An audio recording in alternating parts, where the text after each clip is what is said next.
Saludos, ¿qué tal? Muy buenas tardes, bienvenidos al segundo programa especial que estamos haciendo en esta semana de cara a las elecciones del próximo domingo, del día 17 de mayo, esas elecciones a la Junta de Andalucía, al Parlamento andaluz, tan sumamente importante y que desde aquí pues estamos abriendo.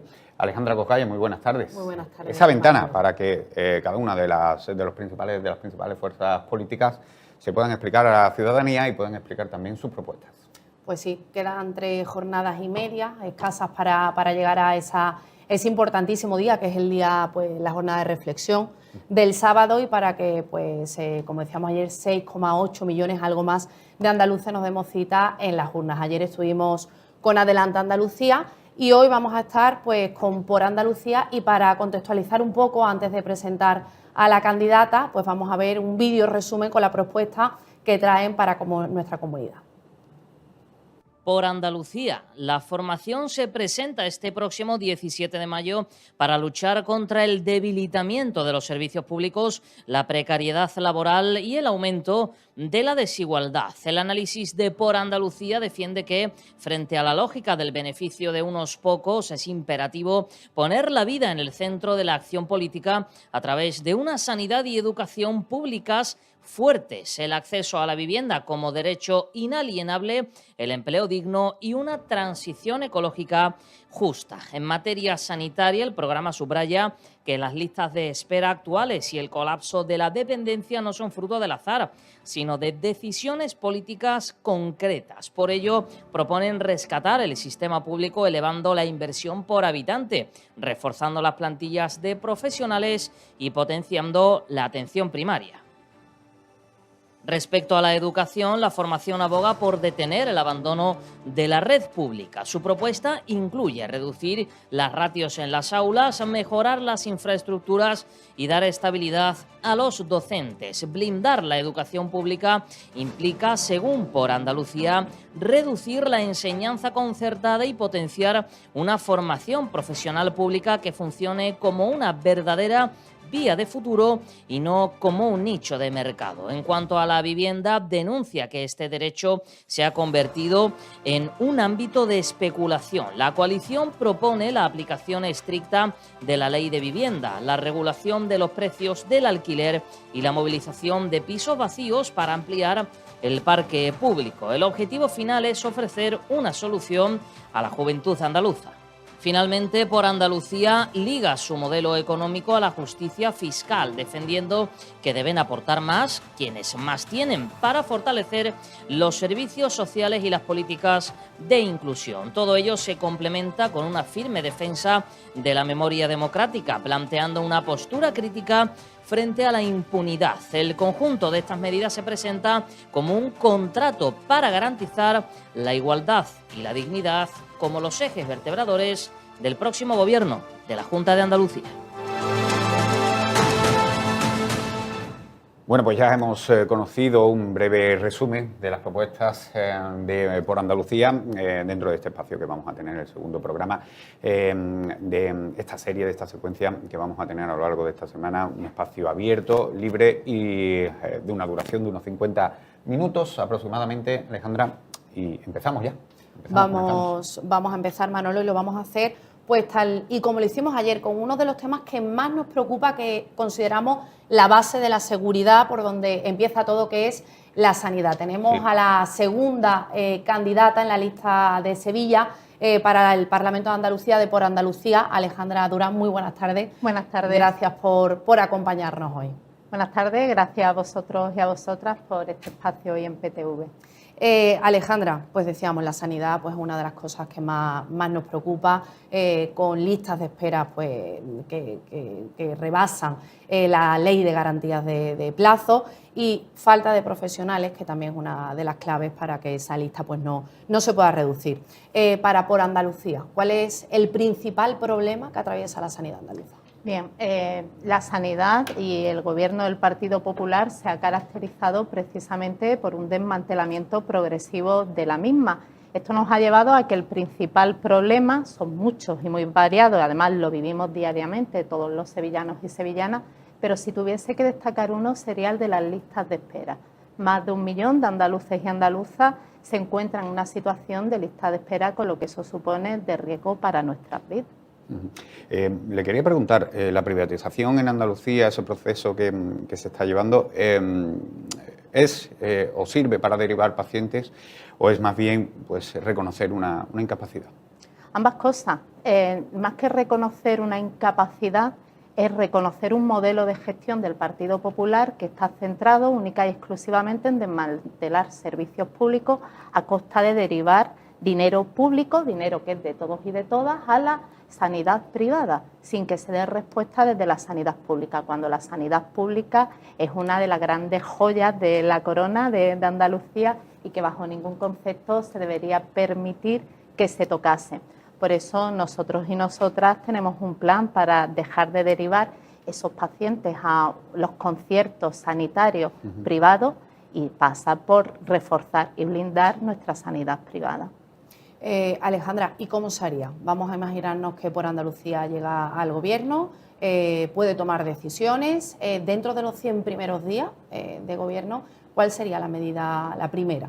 Sí, la primera sería, hablábamos de sanidad y una de las cuestiones clave es cómo se está saturando la atención primaria, que es el primer filtro donde los profesionales y las profesionales determinan la gravedad o no de una futura enfermedad o patología.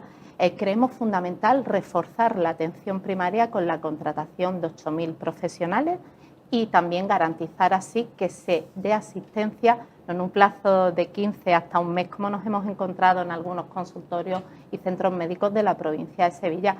Nos comprometemos a garantizar esa asistencia en atención primaria en 48 horas. Para eso vamos a reforzar los horarios desde las 8 de la mañana hasta las 8 de la tarde.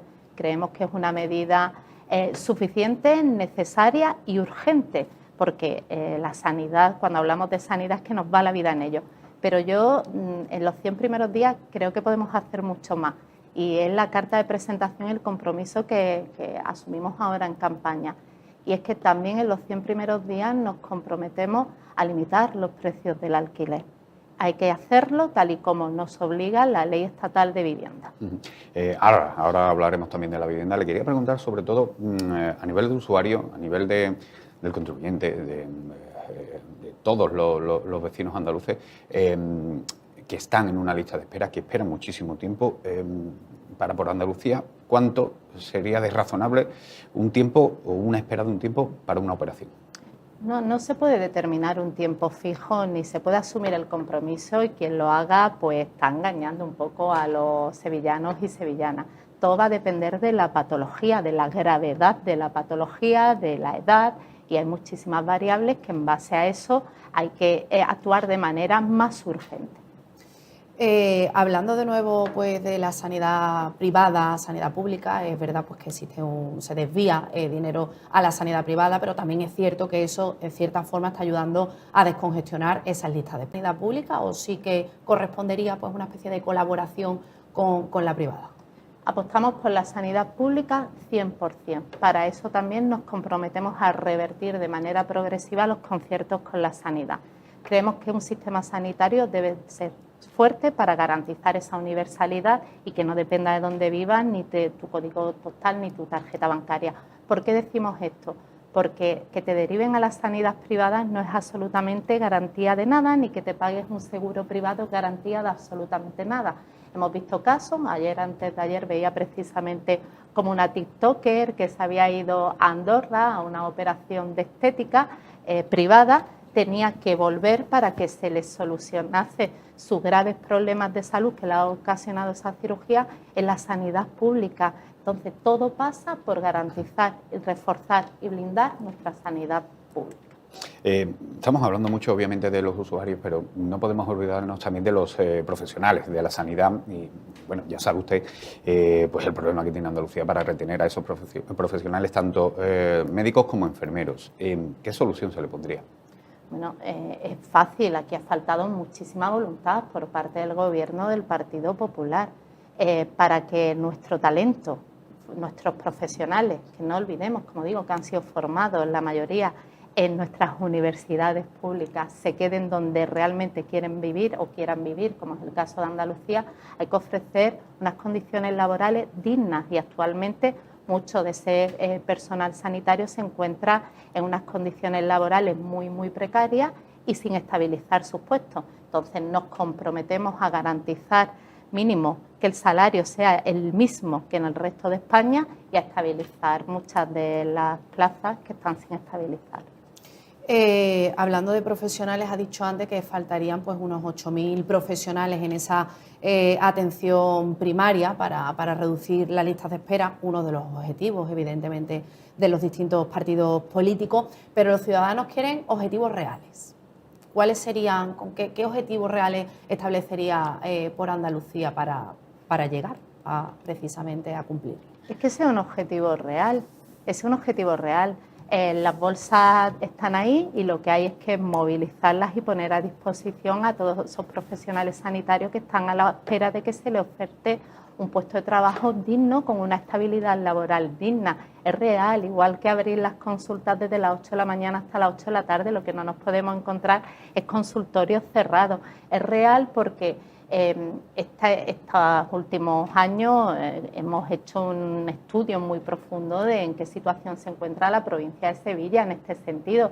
Y es que nos encontramos también centros y consultorios sin pediatras. O sea, medio millón de niños andaluces están siendo sin ser atendidos en su centro médico de referencia en la atención primaria, porque precisamente no se le ofrecen a esos pediatras unas condiciones laborales, insistimos ahí, que permitan que se queden y puedan desarrollar su actividad profesional en Andalucía.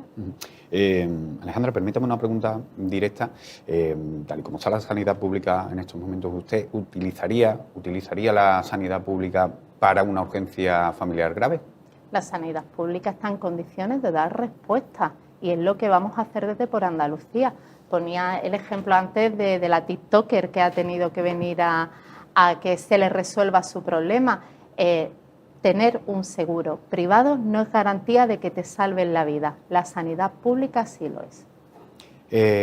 Bueno, hemos concluido este primer bloque de sanidad. Ya le he dicho que iba a ser muy ágil, teniendo en cuenta todos los puntos que tenemos que hablar.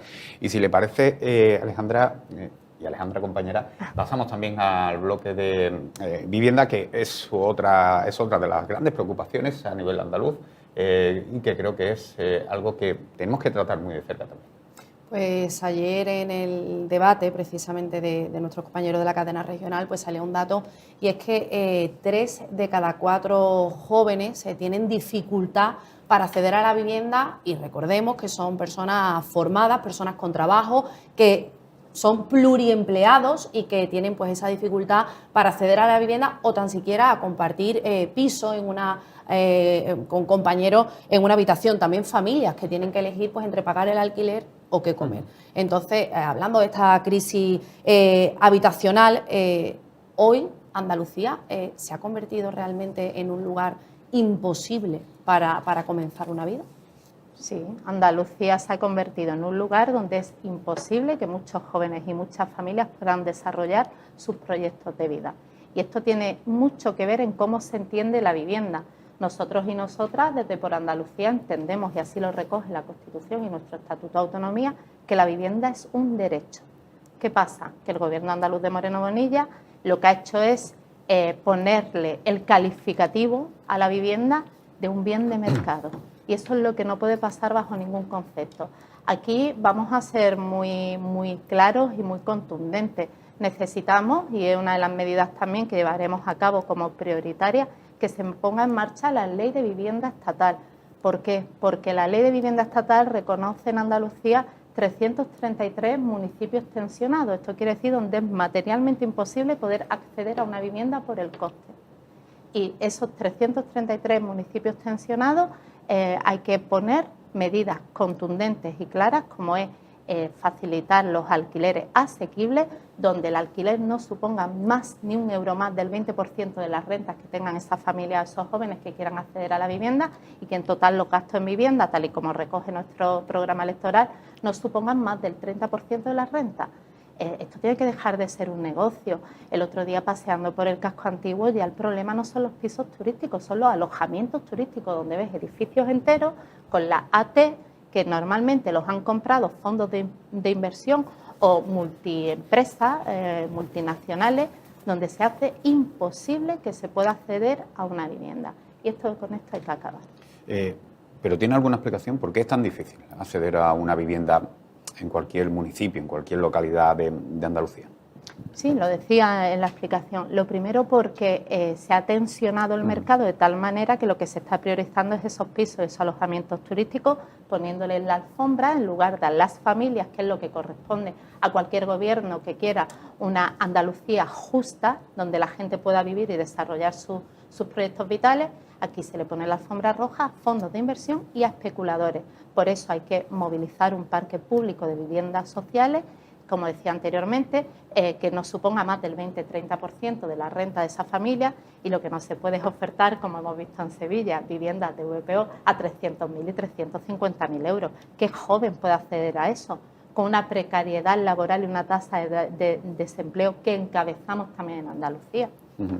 Alejandra, antes pues lo ha nombrado ya la propuesta de limitar el alquiler, el precio del alquiler. ¿Cómo se haría? También ha dado ahora mismo una cifra, que no sobrepase el precio del 20-30% del salario que percibe las familias, pero ¿cómo se llevaría a cabo? Tiene que haber una ley andaluza que proteja a quienes puedan, a quienes tengan el derecho a acceder a ese tipo de viviendas, de esas viviendas sociales. Una ley andaluza con un marco andaluz. Sevilla tiene un problema muy serio de vivienda. Es verdad que en otros municipios, en otras zonas rurales no, pero Sevilla capital y todo lo que supone el área de los municipios de alrededor se está haciendo imposible. Por eso urge limitar los precios del alquiler por ley.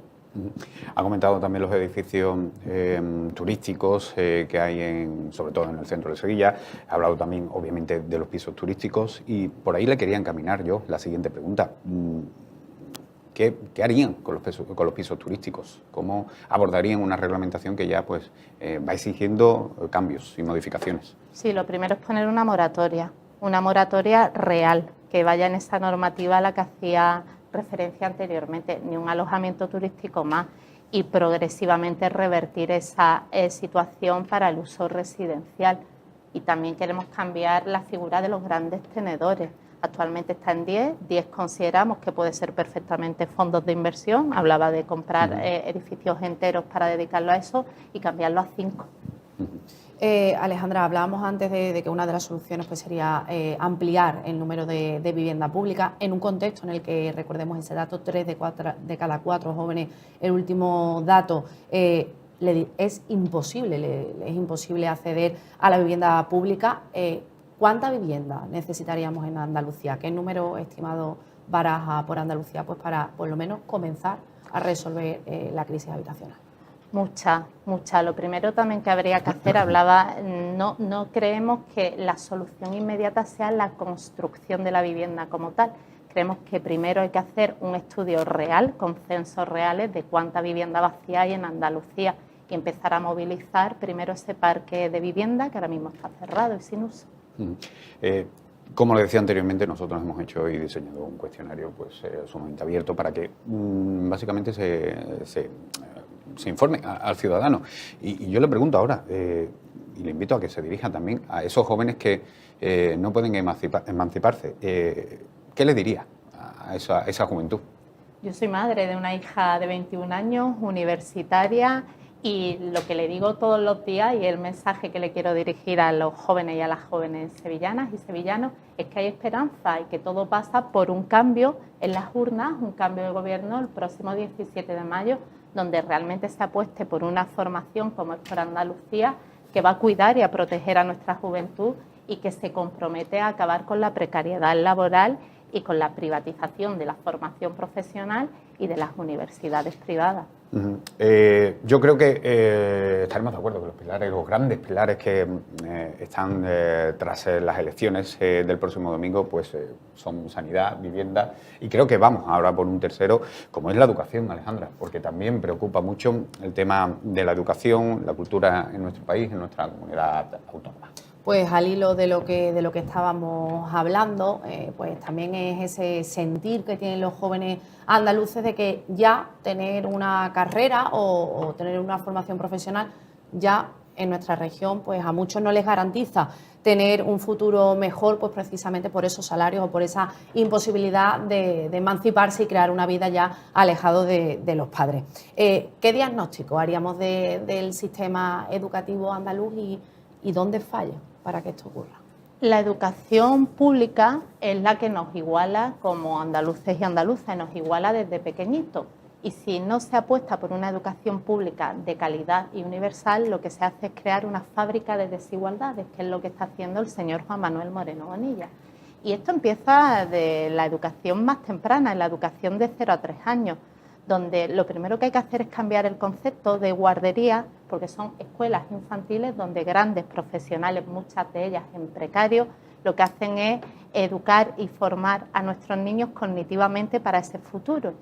Si pasamos a la educación primaria y secundaria, nos encontramos que si por algo se ha caracterizado también el Gobierno andaluz del Partido Popular, es por eliminar 3.000 aulas públicas. Esto supone que muchas aulas estén saturadas de alumnado, por lo que es fundamental disminuir la ratio y también por falta de personal especializado.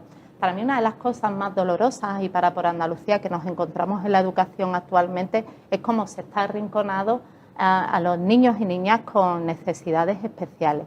Creemos que para esto, para que realmente hablemos de una educación inclusiva e igualitaria, hay que acabar con esto ya, contratando a personal docente especializado como de pedagogía terapéutica, de audición y lenguaje, psicólogos educativos, orientadores, porque también vemos cómo están creciendo las adicciones en nuestros niños y niñas, los casos de acoso escolar, y para esto hay que poner un coto con contratación de personal especializado. Si avanzamos en la educación a bachillerato y formación profesional, pues ya tenemos ejemplo también de cómo se está privatizando el bachillerato en Andalucía y en Sevilla.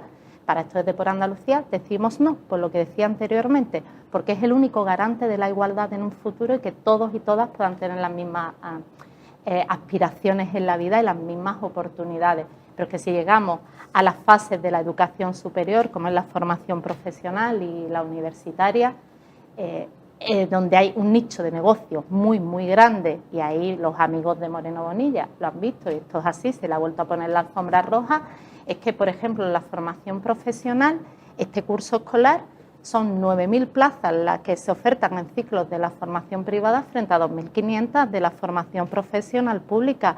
Esto es inaceptable porque aquí lo que se hace son dos cosas, o endeudar a esa familia o que a esos jóvenes se vengan obligados a tener que buscar trabajos precarios para poderlos compatibilizar con sus estudios, o bien a excluir directamente del sistema educativo y con ello romper las aspiraciones y crear esa desigualdad de clase que al final les va a abocar en un futuro a que no puedan acceder ni a empleos dignos ni a una vivienda. Esto es la cadena, ¿no?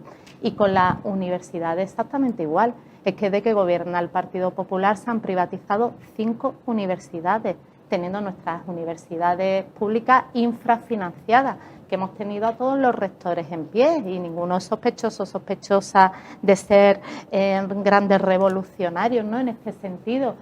Ahora se ha llegado a un acuerdo con la financiación de las universidades, pero un acuerdo en campaña electoral, eso no vale, eso es trampa. Entonces nosotros y nosotras nos comprometemos a ampliar y a que las universidades tengan una financiación justa y a derogar la ley Lupa, que es esa que abre las puertas a que abran universidades privadas como champiñones, como está pasando con la formación profesional. Ha tocado dos temas que nos interesan profundamente, como son el tema de la formación profesional, también de las universidades. Ahora tocaremos estos dos temas, pero le pregunto por algo que también ha comentado, los ratios. ¿Se apuesta por Andalucía a reducir los ratios en las aulas? Hay que bajar, de hecho es una de nuestras banderas en el programa electoral para garantizar una educación igualitaria, de calidad, inclusiva para todos y para todas.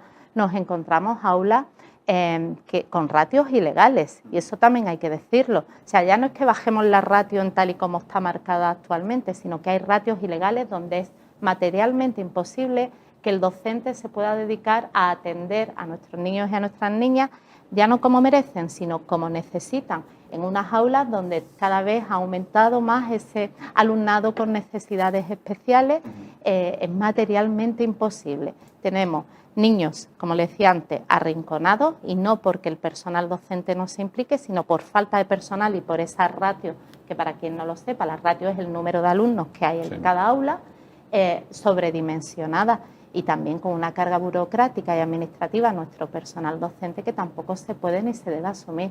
Bajada de ratios ya. El Gobierno de Moreno Bonilla tuvo una oportunidad al inicio de legislatura, donde hubo una iniciativa legislativa popular en la que toda la comunidad educativa, AMPAs, sindicatos, personal docente, se pusieron de acuerdo para que se votase en el Parlamento y votaron en contra. Entonces, ese uso que también se hace ahora en campaña de la bajada de ratio para convencer a la comunidad educativa, cuando han tenido 8 años para aplicarla, y no vale la respuesta que muchas veces nos ha dado la consejera de Desarrollo Educativo, primero la señora del Pozo, después la señora Castillo, que es que hay una bajada de natalidad. Pues hagan del defecto virtud, y precisamente por esa bajada de natalidad dejemos las aulas más reducidas para que poder atender correctamente.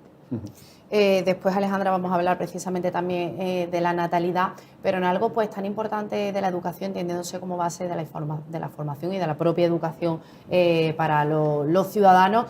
Llama también la atención de los andaluces que muchas veces no existe ni consenso político en torno a esas asignaturas que sí o que no se deben impartir en las aulas. ¿Existiría alguna asignatura que implementaría por Andalucía o alguna que quitaría de nuestro centro público? Sin lugar a dudas, sin lugar a dudas. No quitaríamos ninguna. Actualmente creemos que todas las que se están impartiendo son necesarias. Ya hubo una actualización hace unos años, pero sí creemos que faltan otras.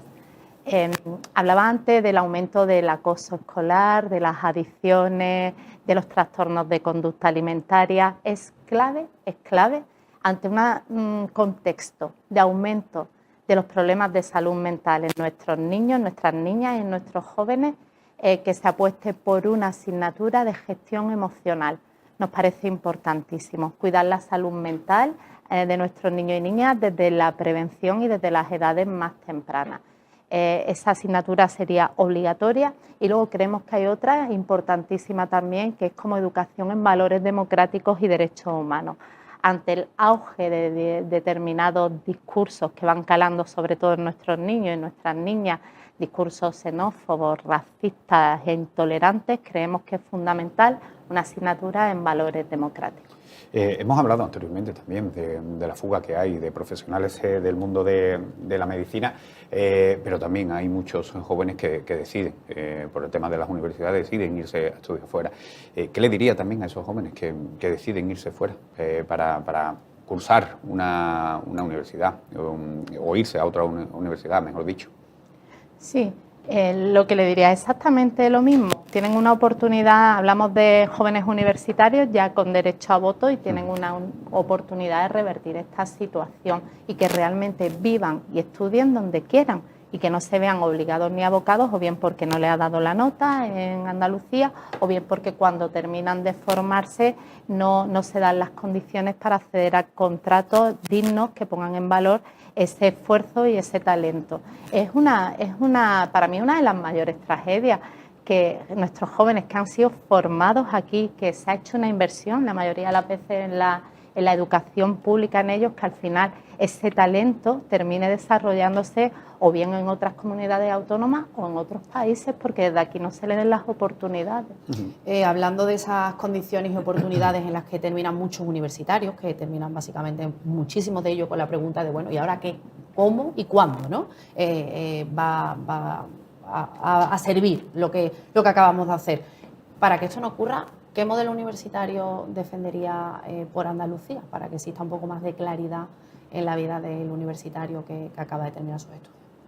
Sí, el tema de los másteres habilitantes, que cuando justo finalizan el grado no se puede acceder a un máster habilitante público porque están totalmente limitados a muy pocas plazas. lo llevamos también como medida en nuestro programa electoral. Ningún joven va a ver frustradas sus expectativas laborales porque no pueda acceder a ese máster habilitante de pago, que es la opción que está dando ahora Moreno Bonilla, y vamos a garantizar esos másteres habilitantes para que puedan terminar su formación y acceder al mercado laboral desde lo público. Alejandra, si le parece, concluimos también el bloque de educación. Vamos a empezar, le dejo que respire un poco, que tome agua si quiere. Vamos a empezar también pues el otro bloque, el cuarto pilar, que creemos, ¿no? Sustentan pues la mayor importancia de cara a las próximas elecciones, de cara al próximo domingo 17 de mayo. Se lo digo también la diferenciación, porque el señor Maillo se quejaba ayer de un bloque tan importante como el que estamos tratando, o los que estamos tratando se agrupen en uno. Por eso también le digo que nosotros aquí pues diferenciamos esos bloques y empezamos ya con el de empleo y economía. Pues sí, empleo y economía, otra de las bases de un sistema de bienestar, sobre todo cuando se trata pues de una comunidad autónoma que lidera ese ranking de las comunidades autónomas con más paro a nivel estatal, y especialmente donde hay segmentos poblacionales que son los más castigados, que volvemos de nuevo a los jóvenes y también, Manolo y Alejandra, a las mujeres. ¿Qué modelo económico proponen de Andalucía para dejar de estar a la cola del resto de España? Sí, porque además el milagro de Moreno Bonilla no existe, y precisamente antes hablábamos de precariedad y vamos a volver a hablar ahora, pero también hablamos de desempleo. Cuando Moreno Bonilla entró en el gobierno andaluz había un 24% de paro en Andalucía, ahora hay un 25%. ¿Dónde está el milagro? ¿Dónde están esas medidas de las que no para de sacar pecho? Con especial virulencia ese desempleo en los jóvenes, con un 34% de desempleo, un 34%, con lo cual enlazamos con lo de antes, cómo se va a acceder a una vivienda, hay un proyecto vital con estos números. Y las mujeres de 45 años. Si hay algo que nos parece que hay que señalar es cómo desde el gobierno andaluz del Partido Popular en estos últimos 8 años se ha dejado dinero sin ejecutar, partidas que iban destinadas a planes de empleo en un cajón. Esta es la importancia que le da Moreno Bonilla a esos jóvenes, a esas mujeres y a esas personas parados de larga duración también. 400 millones en un cajón solo en esta legislatura. Pero es que en este año, pero es que desde que gobierna Moreno Bonilla se han quedado de la Consejería de Empleo 1.500 millones sin ejecutar, que podían haber sido aplicados para planes de empleo tan necesarios para esa juventud, para esas mujeres mayores de 45 años, esos parados de larga duración, para el mundo rural, que no olvidemos que es otro de los grandes castigados por el desempleo. Y si precisamente hay despoblación en el mundo rural es porque no hay oportunidades de empleo reales y la gente tiene que irse a buscar una mejor vida en otras comunidades autónomas o en otros países. Entonces, como una de las primeras medidas también a llevar a cabo es movilizar esos 1.500 millones de euros para planes de empleo. Hablemos un poco también del tema de los impuestos, que sé que preocupa mucho también por Andalucía. ¿Qué impuesto subiría? ¿Qué impuesto bajaría exactamente? Subiría, lo tenemos clarísimo. Lo que no se puede permitir es lo que se ha hecho. Hablaba de 3 pilares de la gestión de Moreno Bonilla: la privatización, la alfombra roja a los fondos de inversión y a las grandes corporaciones multinacionales, y los beneficios fiscales a los ricos. Hablamos de que en Andalucía, de los 8 millones y pico de habitantes que tenemos, solo 17.000 son grandes fortunas. ¿Y a quiénes creen los sevillanos y sevillanas que le ha hecho bonificaciones fiscales? A estas grandes fortunas, bonificaciones que han supuesto que dejemos de recaudar 2.000 millones de euros desde que gobierna Moreno Bonilla. 2.000 millones de euros que podían ir precisamente encaminados a la sanidad, a la educación, a mejorar las condiciones laborales de ese personal externalizado que tiene la Junta, como son los trabajadores del 112, del 061, las limpiadoras de los hospitales, de los colegios, al Infoca, a estabilizar ya por fin y poner la antigüedad a los trabajadores de Infoca. Y sin embargo, se ha caracterizado por beneficios fiscales a las grandes fortunas. Nosotros las grandes fortunas las vamos a crujir, y eso que se sepa, las vamos a crujir. ¿Y a quiénes vamos a bonificar? Pues en función de la renta, tramos por rentas, no puede ser de otra manera. Hablando de esa renta, Alejandra, ¿cuál sería el salario mínimo de una andaluz para que pueda vivir pues dignamente. Sí, yo creo que depende mucho también de en qué parte de Andalucía viva, pero el mínimo compromiso que deben adquirir quienes tienen responsabilidades para ello es equipararlo al salario de la media nacional, que está en torno a unos 2.000 euros. Le pregunto también desde el punto de vista nacional, cómo ve Andalucía en ese panorama nacional y si Andalucía tiene peso específico en cuanto a lo económico en Madrid. Partimos de la base de que Andalucía está infrafinanciada y eso hay que decirlo. Y desde Por Andalucía lo decimos sin ningún tipo de cortapisa y sin deber nada absolutamente a nadie. Andalucía está infrafinanciada y hay que avanzar hacia un modelo de financiación justo para Andalucía. Y esto pasa por reconocer también el peso que tiene Andalucía como una de las 4 nacionalidades históricas. Y esto pasa por poner en valor nuestro estatuto de autonomía.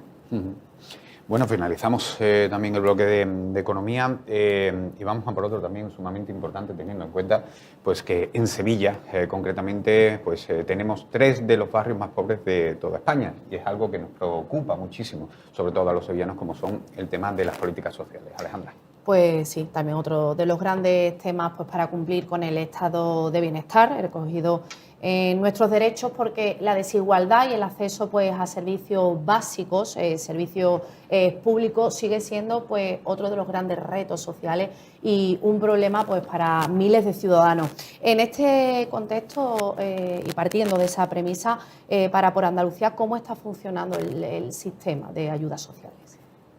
Debería avergonzarnos los datos que acabas de dar, Alejandra.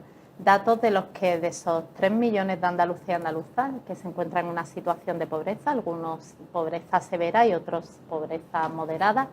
El otro día tuvimos un encuentro con Save the Children y de esos 3 millones, medio millón son niños y niñas que viven en hogares pobres en Andalucía. Esto quiere decir que ni siquiera tienen garantizados el poder comer todos los días.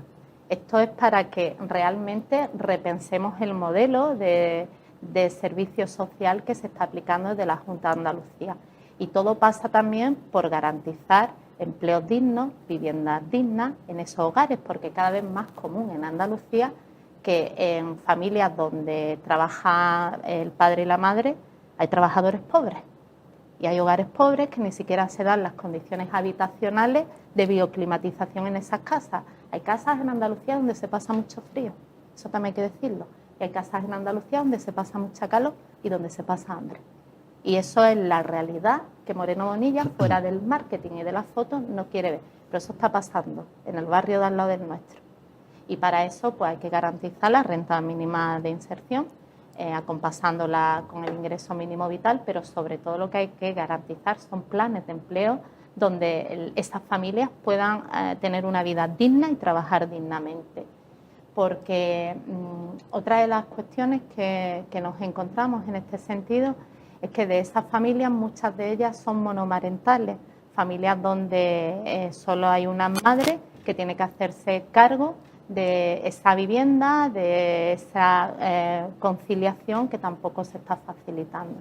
Y luego no quiero dejar de hablar de este apartado de nuestros mayores, donde falta el reconocimiento a las pensiones, a quienes han dejado la vida para sacarnos adelante a todos y a todas. Ni siquiera todavía el gobierno andaluz ha garantizado ni aumenta el complemento, las pensiones, el complemento autonómico que están obligados a aumentar. Y aquí sí hay mucho, hablaba de hogares con niños en situación de pobreza, pero sí tenemos muchos mayores en una situación muy vulnerable también económicamente porque tienen unas pensiones muy bajitas. Quiero preguntarle también, ¿dónde pondría el límite entre ayudas y sostenibilidad económica? Es que es sostenible, quiero decir, el límite está en garantizar que quienes durante una época de su vida necesitan que el sistema les apoye, se les apoye, pero fundamentalmente el límite está en garantizar, yo insisto, empleos dignos, si la gente lo que quiere es trabajar. Hay también un debate social eterno que es pues el fraude en las ayudas. ¿Existe ese fraude en las ayudas? ¿Desde el gobierno autonómico se controla para que pues, no se dé? Yo creo que las ayudas están bastante controladas. tenemos grandes profesionales que son los que hacen las valoraciones desde el entorno más cercano, como son las corporaciones municipales. No me atrevo yo a poner en duda el trabajo de grandísimas profesionales, de los trabajadores y trabajadoras sociales, que son quienes realizan esos informes de vulnerabilidad. Lo que sí me atrevo a poner en duda, fíjese, son esas ayudas que reciben las grandes fortunas, el PER de los ricos, como yo lo llamo. Porque la familia Domecq tiene que recibir por solamente tener determinadas fincas miles de millones. O sea, esas son las ayudas que yo cuestiono y las que pongo en duda. Las que reciben muchos andaluces y andaluzas que viven en situación de pobreza y que, insisto, y que las valoraciones las hacen grandísimos profesionales en nuestras corporaciones municipales, que es el entorno más cercano, hay poco margen de fallo ahí. Bueno, vamos afrontando ya la recta final del programa de esta entrevista y tenemos que tratar otro de los asuntos también sumamente importantes y que es motivo de debate en torno a las fuerzas políticas que van a confluir el próximo domingo, como ese es el tema de la inmigración. Otro asunto muy importante, sobre todo teniendo en cuenta pues el número y el porcentaje de inmigrantes que hay en nuestra comunidad autónoma. Pues sí, es otro de los eternos debates sociopolíticos, Manolo, mientras que algunos partidos pues defienden que recordemos, que hay que recordar que Andalucía también fue inmigrante alguna vez y que el presente y el futuro de Andalucía también pasa por ese número de inmigrantes que vive en nuestra región. Pues otros achacan a la inmigración pues principales problemas importantes que tiene la sociedad. Por Andalucía, Alejandra, para ir al grano, la inmigración, ¿es una oportunidad o es el problema de muchos males sociales? Es una oportunidad, sin lugar a duda. Hablábamos antes de la baja tasa de natalidad. Si aquí quienes están sosteniendo el sistema es la población migrante en la mayoría de los casos. Lo que pasa es que algunos y algunas los quieren tener escondiditos y escondiditas, porque cuando se escuchan determinados discursos de la ultraderecha, regularización no, pero sí en mi casa sirviendo, sí en los invernaderos trabajando escondidos, sí en esos cuidados a nuestras personas mayores, pero escondiditas y escondiditos. No, aquí hay una población migrante y hablamos ya de segundas generaciones muy formadas, muy preparadas y que están sosteniendo Andalucía del mismo modo que lo hacemos quienes hemos nacido aquí, sin lugar a dudas. Y en ese sentido también existe una relación directa, como precisamente ha aludido a vos, entre inmigración y delincuencia. ¿Existe esa relación tan sumamente directa? Es que eso es mentira, eso es mentira. Desde Por Andalucía siempre vamos a los datos oficiales y los datos oficiales no dicen precisamente eso. Entonces, quienes quieren hacer de la persona migrante el enemigo, el responsable de todos los males, es porque tiene un discurso xenófobo, racista y clasista. Y hablo de clasista porque dependiendo de dónde sea el migrante, es bienvenido o no. Y Andalucía es tierra de acogida, es tierra de solidaridad y aquí cualquier persona que viva aquí tiene el mismo derecho a desarrollar su proyecto de vida. Seguimos, continuamos. Otro asunto importante, el tema de la igualdad. Pues otro de los grandes retos sociales, sobre todo pues cuando nos enfrentamos a datos escalofriantes año tras año. Un tema que crea consenso en algunos ámbitos, pero también pues muchísima confrontación, como por ejemplo pues son esas políticas contra la violencia machista. Alejandra, ¿qué medidas proponen pues para acabar o reducir por lo menos esta lacra y este gran problema de la sociedad que tanto castiga a las mujeres? Sí, fíjese, hablamos de violencia machista, esa que algunos niegan también, y también si hablamos de violencia machista, antes hablábamos de delincuencia, la mayoría de los agresores en Andalucía son andaluces. Como medida fundamental, y la primera medida es la prevención. Y la prevención lo caso con lo que hablábamos anteriormente desde el sistema educativo, con esa asignatura de gestión emocional, de derechos, de educación en valores democráticos, donde nuestros niños y niñas entiendan que tenemos que educarnos y crecer en igualdad. Los datos en Andalucía son escalofriantes, escalofriantes. 2025 se cerró con la comunidad autónoma donde más feminicidios ha habido, pero es que si nos vamos al sistema de Biogen, que es el sistema en el que están las mujeres que tienen que ser protegidas, también somos la comunidad autónoma con más mujeres en el sistema Biogen. Entonces, lo primero, prevención. Lo segundo, garantizar condiciones mediante un plan integral desde lo cercano también, donde las mujeres que se vean en esa situación tengan una salida a todos los niveles, habitacional, económica, protección jurídica y protección psicológica. Y no podemos dejar de hablar también de la violencia vicaria, donde muchos niños y niñas también están viviendo violencia en sus hogares, y aquí sí que hay que intensificar los recursos y movilizar los recursos para proteger a estos niños. Alejandra, le pregunto, ¿se puede discrepar del feminismo sin ser machista? Ser machista. El feminismo es igualdad. Todo que no entienda que el feminismo es igualdad directamente está en una postura machista del mismo. Por eso tan importante la asignatura en educación en valores. Igualdad. Todo pasa por igualdad, y la igualdad pasa porque todos y todas tengamos las mismas oportunidades, ya no solo laborales, sino de conciliación, de corresponsabilidad, y que nos desarrollemos en igualdad de condiciones independientemente del sexo. Bueno, hemos completado ya el cuestionario, los temas, los bloques que hemos considerado más importantes y sobre todo que más preocupan a los andaluces, a los sevillanos y a sevillanas en este caso. Comenzamos pues con ese bloque de cierre con preguntas rápidas y respuestas rápidas, si me lo permiten. Así que comenzamos, ¿no, Alejandra? Vamos a comenzar. Hemos tocado sanidad, vivienda, políticas sociales. ¿El problema más urgente para Andalucía, por Andalucía, cuál es? Acabar con los feminicidios. Una medida inmediata que tomarían por Andalucía. Acabar las listas de espera. Dentro de la política existen los pactos. ¿Con qué rival político sí podrías pactar? Con cualquiera que esté en defensa de la sanidad pública, de la educación pública, de los derechos humanos para todos y para todas, y a favor de la igualdad y la justicia social. ¿Y con el que jamás pactarían? Con la derecha, ni ultraderecha, que son quienes nos niegan esos derechos y esa Andalucía igualitaria y justa para todos y para todas. Y hablando de lo que no, ¿qué línea roja marcaría? Los derechos humanos, o sea, todo lo que sea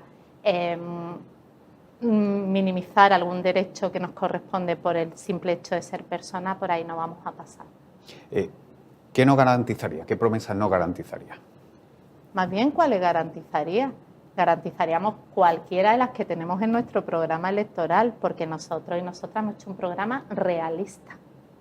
¿Qué miedo cree que tiene hoy la sociedad andaluza, principalmente, ya no solo por el presente, sino por el futuro? El miedo al futuro, el miedo a la falta de oportunidades y al avance del fascismo. Ayer mismo amanecíamos con una noticia en Granada, por poner un ejemplo, de que varias personas le habían dado una paliza simplemente por llevar una camiseta con un logo. Y fíjese, en ese sentido, en cuanto al futuro, ¿qué generación vive mejor? ¿La de sus padres o la de sus hijos? Soy madre de dos hijos. Vive peor. Peor nuestros padres, sin lugar a dudas. Sin lugar a dudas, no han tenido las oportunidades que hoy tienen nuestros hijos y nuestra hija a nivel de sanidad, a nivel de educación. Por eso la importancia de mantener y blindar esas dos cuestiones para el futuro de nuestros hijos y de nuestra hija, para que puedan seguir viviendo bien. Mantener, blindar, hablando del futuro, pues ¿qué futuro precisamente le quieren dejar a esa próxima generación? Un futuro de esperanza, y todo ello pasa porque este próximo 17 de mayo tengamos una amplia mayoría en las urnas que nos permita garantizar esas oportunidades de vida para todos y para todas. Un futuro esperanzador, pero que sin lugar a dudas, para tener ese futuro lleno de esperanza y de oportunidades, tiene que haber un cambio que revierta la situación a la que se nos está llevando actualmente. Pues por nuestra parte, finiquitado el cuestionario, eso sí, ahora le permito pues que realice ese llamamiento al voto, que se dirija a los sevillanos y sevillanas. Bien, después de todo lo que hemos abordado hoy aquí, llegamos a la conclusión de que Andalucía es rica, muy rica, pero esa riqueza la generan la gente trabajadora, los autónomos, y sin embargo esa riqueza se la llevan los ricos y las ricas, las grandes empresas. Si queremos revertir esta situación, garantizar la salud, la educación, los derechos sociales, una Andalucía justa, oportunidades de empleo, una vivienda digna, hay que confiar en Por Andalucía, porque hemos demostrado que nos podemos poner de acuerdo 17 formaciones hemos cumplido un mandato en el que nos hemos puesto de acuerdo para blindar nuestros servicios públicos. Hemos demostrado, tanto en las calles como en las instituciones, que eso es posible. Así que el próximo 17 de mayo os pido el voto para Por Andalucía, para que tengamos un futuro lleno de oportunidades y esperanza.